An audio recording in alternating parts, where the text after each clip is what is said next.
విద్యుత్ ఛార్జీలు మనకి ఎఫ్పిఏ ఛార్జెస్ కానీ ట్రూడ్ అప్ కానీ ఇవన్నీ విపరీతంగా భారం వేశారు పోయినసారి.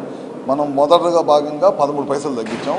రాబోయే రోజుల్లో ముఖ్యమంత్రి గారు ఏంటంటే చాలా పెద్ద ఎత్తున విద్యుత్ ఛార్జీలు తగ్గించాలి, ప్రజల మీద భారం పడకూడదు అనేదే ముఖ్యమంత్రి గారి లక్ష్యం అన్నమాట. దాంట్లో భాగంగానే ఆయన మొదటి నుంచి రెన్యూబుల్ ఎనర్జీ అంటే ఇప్పుడు సౌర విద్యుత్ కానీ లేకపోతే గాలితోటి కానీ లేకపోతే పిఎస్పీలని నీటితోటి కానీ పొల్యూషన్ లేకుండా ఉండే విద్యుత్తును తయారు చేయాలి.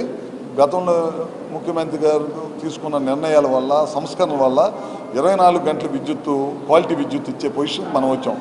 ఇప్పుడు ఆయన చెప్పే సూచనలు సలహాలు తీసుకొని 24 గంటలు క్లీన్ ఎనర్జీ అంటే బొగ్గుతో ఉత్పత్తి చేసే ఎనర్జీ కాకుండా బ్యాటరీతోటి కానీ సోలారు విండు పిఎస్పీలు విద్యుత్ ఉత్పత్తి చేసి దాన్ని మళ్ళీ బ్యాటరీ స్టోరేజ్ ద్వారా తీసుకొని సాయంత్రం పూట పీక్ అవర్స్లో ఇచ్చే కార్యక్రమం కానీ ఇవన్నీ దశగా ఈ ప్రభుత్వం పనిచేస్తుంది.